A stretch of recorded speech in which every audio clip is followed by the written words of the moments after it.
Let's be honest, parenting can be messy and hard, but also so rewarding. In this podcast, we'll share all the ups and downs of parenthood, as well as share some of our favorite tips and tricks for parenting using both our experiences and expertise from our professional lives as a speech and language pathologist and teacher, but also our everyday lives as moms, just trying to balance it all. We're so glad you could join us.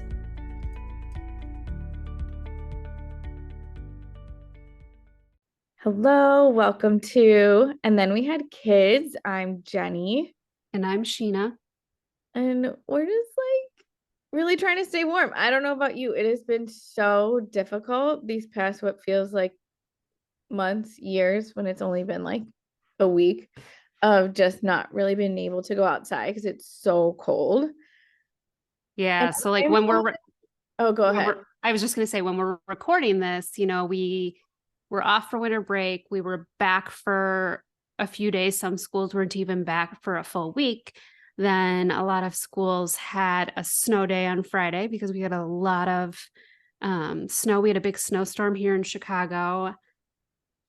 And then the following week, we had these like frigid temperatures where Chicago is actually colder than Anchorage, Alaska.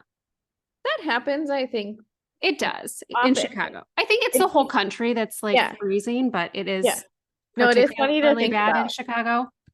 Yeah, there were days. Actually, my sister lived in Alaska for a hot minute, with her and her husband. And there were like days when like we'd be texting or talking to each other, and I'd be like, "Oh my gosh, it's so cold." And she's like, "It's lovely here." Like, how? You're in Alaska.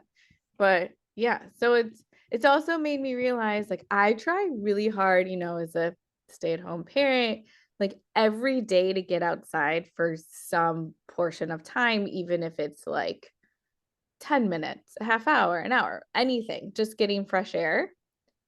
And these cold temps, like I can't go outside. Yeah. Even if I'm like bundling up my kids. Well, my son like steps outside and he's like, it's cold and he can't stand it. Um, but yeah, it's been hard, like just super cooped up in our homes, Yeah. just coming up with activities. And I'm like, I've seen all my toys. I've seen all the games. I've seen everything. Well, and let's be honest, they were all sick of their toys that they got for Christmas or for Hanukkah or whatever, like Yeah. 2 days later. Oh yeah. So it's not like the novelty of that was there to help with I, with the cold, just having to be inside. and just being My super busy. daughter, yeah, my daughter one night was like, Mom, she does this a lot. She's like, now her new thing at night, which is super adorable. She's like, can we have a conversation? I'm like, yes, we can. And it's just like our time and her time to like decompress about the day, ask some questions, tell me about what's going on. I ask her some things about school and her life. It's great. I think it's going to be good for our mother daughter, and like even with my husband, our relationships, is getting that one-on-one time. But she'll say, in one of the days when it was like really cold, and she's like, can we do a craft?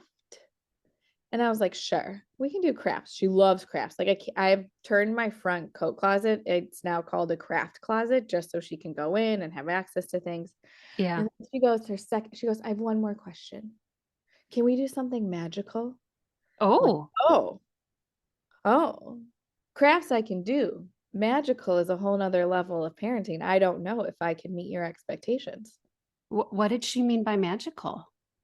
I don't know. Luckily, she had school the next day. So I told her Ah, school is magical and you get to go see your teacher and all your friends. So I'm not exactly sure what she had in mind. So I'll keep you posted if that ever comes up again. But I was well, like, that's fun for me. good save with the school is magical, Yeah. I was because like, my child does not think that. she does love school. They had yesterday was so cute. They had this they're learning like letter patterns and sound patterns and all that good stuff for reading and phonological awareness. And they had Q and U together, and their teacher Mhm. made it like a wedding, Oh, a Q and U's wedding. And it was supposed to be one of the days when it was the snow day. And then with the cold, it got pushed back. So, this wedding has been like really hyped up in my daughter's mind. And so it was the other day, and she woke up and she's like, it's the wedding day. Can you do my hair? Can you do my makeup? I have to wear something fancy. And it was the cutest thing. Oh my So gosh. all the kids were like, the teacher sent a video. All the kids like took turns like walking down the aisle, which was just like walking through the doorway, and they made like a little aisle run. And my daughters, they had popsicle sticks with the letters on them, and most kids had one in each hand. My Yeah. daughter had both in one hand, and her other hand was holding up her dress, like on the side, just to like Like see all of it and flow it. yeah, to Like fluff was it. moving it back and forth, like walking down the aisle, and I was like, "This is incredible. You are my child." That is amazing. Oh, so yeah, that's kind of been like what's been going on. But another big piece for me that I knew was coming, um, my youngest, we started physical therapy this week, or I should say we Yes. did an evaluation, which is like step one. Yeah. Um, so she was born, I know most people, if you've listened, that she was born early. She was a preemie. All my kids were preemies to some extent, just don't hold them in that long. And so she was born 5 weeks early. And I kind of just knew that this was gonna be her road. That she's a super happy, super content little one. Um, but just not rolling. She just hasn't been meeting those milestones as Yeah. kids should. Um, and my oldest kind of had similar needs and slower development, but with her, it was like whenever we would go for those checkups, the pediatrician would be like, "Is she rolling?" And I was like, "No, not yet. She's close." And then a week later, she would. Then the next time, be like, "Is she sitting up without you helping her, like unassisted?" I'm like, "No, we're still having to hold her." And then a week later, she would. And they're like, "Is she crawling?" I'm like, "No." Week later, she would. So like she kind of always just needed that like slightly extra time. Yeah. And they've been telling, or our pediatrician has kind of been alluding to it pretty early on of just my youngest needing more. And so, she's almost, oh my gosh, almost 8 months now. Oh my And gosh. I know, isn't that Time wild? flies. I can't. So, and in my mind, she's still this like, and she's like this little peanut. And for her Yeah. correct age, it's like she's really those like 5 weeks less. So like almost Yeah. 7 months. Like that adjusted age. Correct. Yeah. Yeah. So, like I said, she's like happy if she's lying on the floor and her siblings bring her things to entertain her with. She's just happy staring at her hands, staring off into the distance, just like taking everything in and not really super fussy about, I don't know, anything. Yeah. It's not bedtime. She doesn't care. She's happy. As long as she's fed, she's good to go. Yeah, truly. But it was one of those things where I'm like, oh, they said it probably, in October when we went for one of her checkups. And they're like, here, you should reach out. Here's some places, call, see how soon you can get in. Because if anybody knows, some of these doctor's appointments as specialists take forever to get into. The wait list can be really long. The process can be a little daunting. But I put it off thinking maybe there'll be like a holiday miracle and she'll just like get it. I won't Yeah. have to go through this process. And, holidays came, they went. I'm like, okay, I gotta do it. I just can't keep putting this off. She just needs, and I have an idea of some things to help her with like rolling over. The tummy time is huge. Yeah. I just probably need, I just don't know the things I don't know. Right. But it's still, Which it's, I think is a lot of parents, all yes. parents. And I think when you hear those, like, I mean, I knew, even as someone who's been in like kind of like special education and families would be referred to us and we'd help them through any kind of difficult times, but also like being delayed or having those like discrepancies in meeting milestones or skill Hmm. sets, performance deficits. It's still so difficult. I mean, there was like a few moments where I like would get teary-eyed thinking about like why does my daughter have to go through this? Like, why do I have to do this extra step with her? Why does she Yeah. have to do this? Why does she have to work extra hard?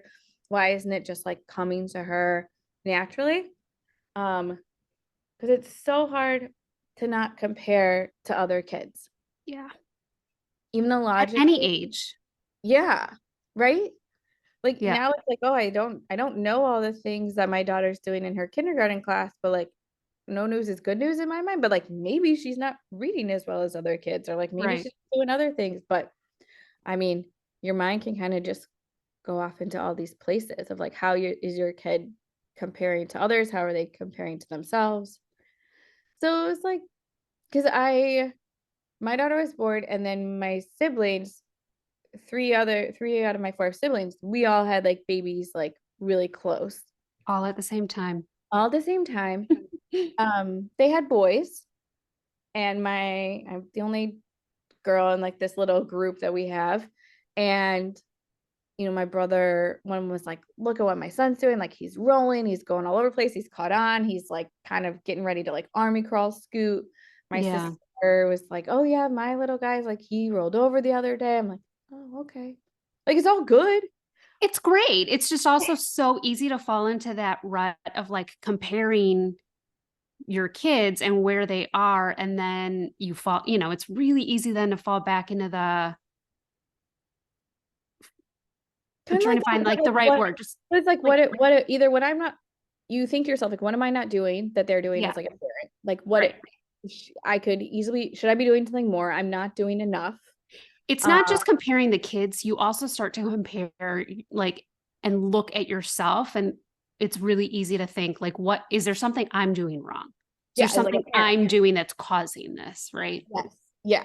Yeah. Like how am I contributing? Did she not do enough tummy time? Did she not do enough this? Is there something even more wrong that I don't know about? Um, and I know all those things are like, they're not true. Right. But in But those it's moments when you're still thinking easy. about it, yeah, like I said, someone who, we've been in this field of having these kind of moments with families and with parents, and being on the flip side, like it's still hard. Yeah. So, it's kind of hyping it up in my mind of like this is going to be really kind of like annoying. Maybe I'll get these Mhm. like young therapists who like they're not parents, they don't know. Yeah. They're just gonna like not mean to, but like mommy shame me of just being like, you need to do like X, Y, and Z that I already know. And so we go to her appointment yesterday, and it's some women with great experience. And Oh, we good. had it was a physical therapist and an occupational therapist. Okay. And so if anybody who has done kind of like a therapy intervention with like these little ones, it looks so much like play. Yeah. Nice. Like they definitely worked. My daughter worked hard. But she did great, and I enjoyed it. You It was good. did? I did. I was like, oh, you guys they were so nice. They were so kind. It was so, laid back, but also informative. And they did such a nice job of like going through and looking for different pieces and like showing and pointing out like what my daughter was doing that I had no idea. Like, and I think like I know things, just again, because of the world that we've lived in of like special Right. education and like the uh professions that we would often work with. Um, but it was so nice to kind of to just like be reassured Yeah. that there wasn't like this gross thing that I was missing. Um, Obviously she's gonna have to just work a little bit harder. But they gave some excellent tips. And yeah, I just really liked their approach, and I liked it wasn't as like, oh, here are all these things you're not doing Right. as a parent. It was more so like, see how she's doing this, pointing it out, and giving little strategies of how to help her to like get her eventually to roll over, to crawl, to sit up, all those good things. Yeah. And at Well, the end, what? it's not like we leave the hospital with a manual of what to do with these Oh, and infants. even for us who like we enjoy working with kids, like I prefer hanging out with children, like they're so fun. Um, and you obviously know what's best for your child. Like there's such a true like intuition that comes with it. But you're Yeah. so right. Like you don't know. It's not like, oh, here, go to chapter 5. Right. This. Here, This if is they're on doing page this, then do that. 76 in your manual. Yeah. Totally. Oh, for sure. Just here, you just gave birth to this child, or you maybe adopted this child, or you're fostering this child. Keep them alive. Yeah, best of luck. Oh, good. Here Best you of go. luck. Yeah, Godspeed. Get some sleep. But I think for Sleep when the families, baby sleeps. yeah, right. Oh my God, I love. Have you seen those ones where it's like those Instagram videos where it's like if you sleep when the baby sleeps and like the mom's like mid dishes and like she realizes that the baby's sleeping and just falls to the floor, or they're like Yeah. out for a walk, the baby's in the stroller, she looks down and the baby's asleep, she just like lies down. I'm like, that's basically what they tell you to do, and it's just not Yeah. very realistic. No, not at all. Well, but for like, you know, I always thought like, oh, speech is like just a great kind of like foot in the door, it doesn't seem too intense and things like that, but it can be. Any of these like early intervention pieces or anytime you have to get support for your child in any kind of way, it can feel just a lot of feelings. Yeah. You feel like I felt good when I left of like, okay, now I have some pieces to do. And like I even noticed from the beginning of the session to the end, like a difference in her. And they were pointing out things that she was doing differently and that she was, like lifting her head up more or like even doing like better attempts at rolling over. I was like, oh, this is good. This is what she needed. Cause then eventually, she doesn't know it yet, but it'll make her feel good. Then as our Right. kids get like older, if they need like extra support in different areas, it's ultimately going to make them feel better too. Yeah. But I will say they did ask, yeah, I think this just came with me knowing certain things like, do you want us to write things down? Because in those evaluations, you will get um, a lot of information. They'll go Yeah. through things and they kind of spit out a lot of different things at you. And I was like, no, I think I'm good. Like because you're not going to walk away from one of those evaluations and have like a written document sent home with you that day. It takes a little bit of time to like get the report written up that then says like the things that are going on and the pieces that they recommend. And they're like, do you want us to write these suggestions down of what to do? And I said no, mainly because I took like kind of 3 to 5 like takeaways of what I was going to try for the next 2 weeks until she actually starts therapy. Okay. But I highly recommend for parents if you because you're not going to get that piece of paper, or you may not, I should say, is that you should ask for these things in writing. You should ask for the suggestions because it's kind of like when you are in the hospital after having the baby, you like are just flooded with all this information and you Yep. may remember like 25% of it. Right. So if there's things that you can physically take home, just to remind you of like the how to or like how often and things like that, um, I think that'd be really helpful to do just because like you walk away, you're like, wait, I remember we did this and I don't remember exactly how to do it or what Yeah. that meant. Yeah. Or like take, like the notes app in your phone or whatever to jot down some notes. I know I always jot down the questions I want to ask when I go to appointments in there. So I don't, because I know I'm going to forget, right? Yeah, Like I might think of it 2 days before an appointment and then come the moment the doctor or the nurse is saying, do you have any questions? I'm like, shoot, I did. Don't remember. So I've started writing it down in my phone. that's huge. I'll do that too. Um, yeah, like as if you have questions going into any kind of evaluation, or a therapy session for your child, definitely want to feel prepared and that you got like your questions answered. Right. Um, so that I think that's a really helpful tip to write things down so you don't forget. Um, and they said because it was just my daughter in this session, if I wanted to, I could also record. Oh, Um, that's, yeah. because it's just her in there. It would be different if she was in like a social skills group or if there was like more than one kid in there. That would probably change the dynamic. But they're like, if you want to, you can always take videos of her in here.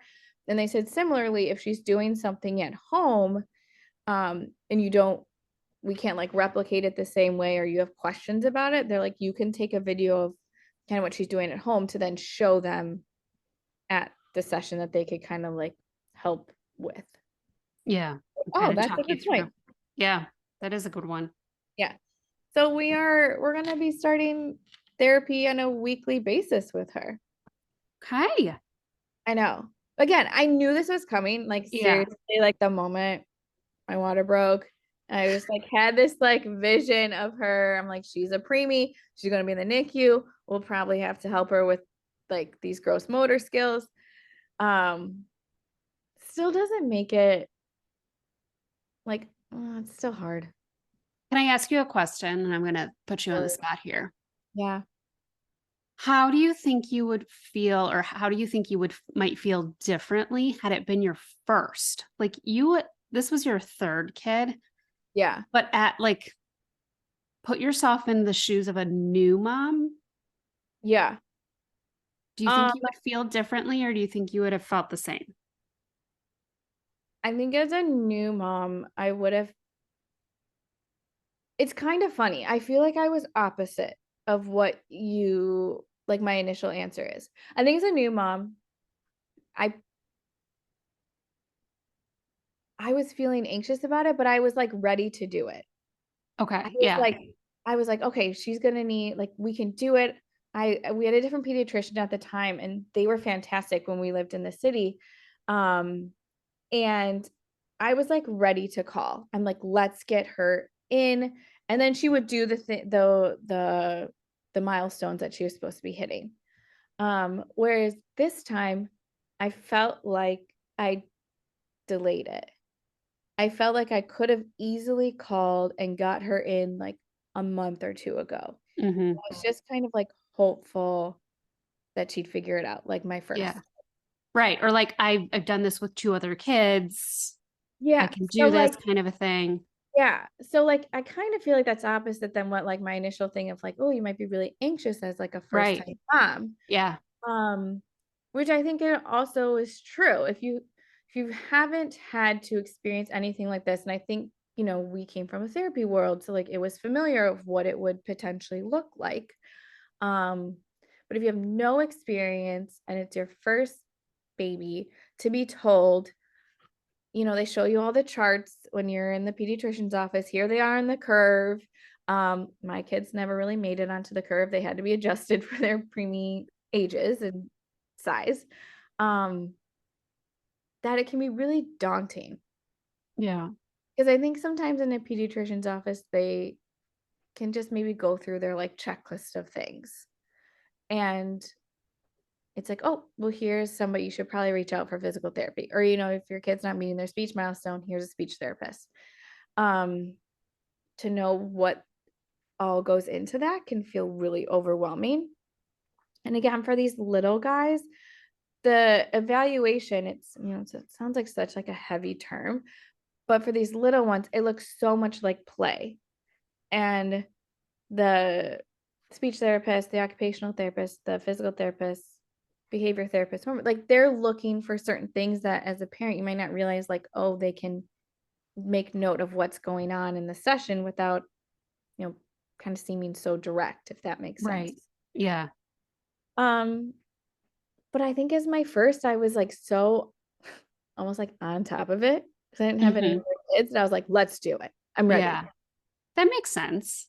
But I didn't have to. She then did have to for like walking. Hmm. She did end up going to physical therapy because like again, then it was like, oh, you're not doing this. She did this like crazy knee scoot. Um, and then again, they gave strategies that I didn't know about. It's not my world. So it was like, okay, if I can go in with like an open mind of like their goal is to help me, Yep. goal is to help my child. And they're gonna do in a way that feels supportive, that and then kids, like once they get these things down, like when I feel like when it comes like the rolling and the crawling and the walking, like once they get it, they get it. Yeah. um and again, we will make jokes of like, kids don't go to college crawling, kids don't go to college without being potty trained, kids don't go to college in their cribs. Like eventually kids kids will meet these milestones, they'll make these changes. um it's just hard in the moment to not compare to what everybody else is doing. Yeah. And I think for the kids that aren't able to meet those milestones, there's a world of wonderful people out there that are there to be kind of your support system. Totally. If you have like I feel like as a parent, like again, if you don't know the things you don't know, if you have questions about is your kid are they meeting the milestones that they need to when it comes to their body, when it movements, when it comes to speech, when it comes to learning, asking questions and just being their advocate is huge. Yeah. I just had a thought I lost it, but um yeah, like I'm excited for her now. I feel like it'll be fun for us. And, and then for early intervention, early intervention, they can come to your house. Yeah. Did they And come to your house or did you go into like a clinic or? I went into a clinic. Okay. I, as someone who's home, I was like, let's go out into the world. Let's go Yeah. somewhere new. But they do have uh specialists who can come into your home and help you out like in your natural setting. Like they can see what toys you have, they can see the layout of your house, they can see kind of what the routine looks like and work with you in your home, which is really cool too. Yeah. Nice flexibility too. Yeah. Well, I'm glad it went well because I know we've talked about it coming, I knew it was coming up. Yeah, Um, so I'm happy as your friend to know that it went well. it did. It did go well. And oh, I remember the piece. So that pediatrician I talked about, I don't even think she's at the office anymore, but she told me, and it was really nice to like a good reframe for my oldest. She said, gross motor, and fine motor skills. So that's like the rolling, the crawling, more of like that physical, those skills and language skills. One is often like dominant over the other in these early development stages. So she was like, I bet your daughter, like, how is her babbling? How are the sounds that she's making? Like the words that she's understanding. And I was like, beyond. Like she's great. Like her language skills were super strong and they still are. Right. And she's like, that's her strength for right now. And then those other ones, those gross motor, the fine motor skills, they'll catch up. And Yeah. then sometimes they do this like teeter-tottering of like which one is more dominant right now. And then I think about it with my son. Like he was a mover and a groover early on, and his language skills, while very age appropriate, not as strong as my daughter's were when she was 3 and he's 3 now. So I kind of think my little one's a little bit the same. Like I think her language skills might be a little more dominant, a little more of her strength at this time. Um, but she'll get there. Yeah. She's moving at her own pace. They all do. I see Yeah. it with my own.